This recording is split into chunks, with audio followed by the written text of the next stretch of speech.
ফের বেসরকারি ব্লাড ব্যাংকের বিরুদ্ধে অভিযানে নামলো রাজ্য স্বাস্থ্য দপ্তর। এবার হাজরার পিপলস ব্লাড ব্যাংকে হানা দিল রাজ্য ব্লাড ট্রান্সফিউশন কাউন্সিল। এ বিষয়ে নিয়ে আরো বিস্তারিত জানবো। সন্দীপ সরকার এই মুহূর্তে সরাসরি রয়েছেন আমাদের সঙ্গে।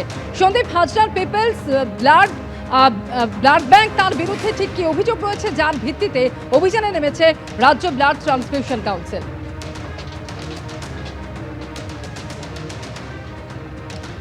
দেখো, এসবিটিসির আধিকারিকরা আজকে আধ ঘন্টা 40 মিনিট আগে আসেন হাজরার এই ব্লাড ব্যাংকে। যে ব্লাড ব্যাংকে আমি এই মুহূর্তে রয়েছি, সেই ব্লাড ব্যাংকে এসে ব্লাড ব্যাংকের আধিকারিকদের সাথে কথা বলেন এবং যাবতীয় যা কিছু নথিপত্র রয়েছে, কত রক্ত তারা সাম্প্রতিককালে ব্লাড ডোনেশন ক্যাম্প থেকে সংগ্রহ করেছেন এবং কী পরিমাণ রক্ত সাধারণ মানুষকে দেওয়া হয়েছে, বাকি রক্ত কোথায় গেল, সেই হিসাব মেলাতেই কিন্তু তাদের আজকে এখানে আসা।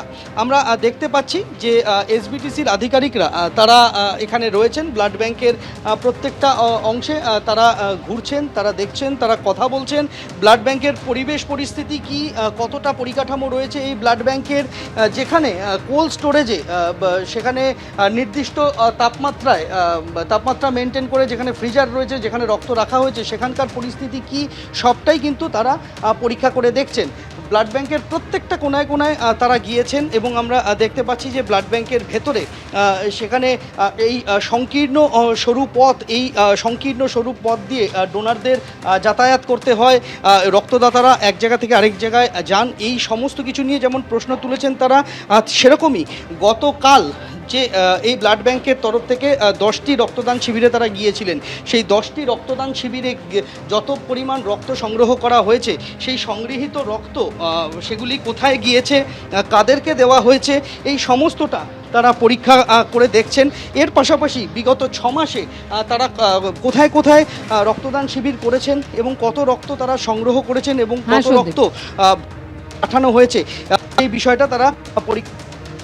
রক্তদান এই ব্লাড ব্যাংক স্বাস্থ্য মুহূর্তে ঘুরছেন।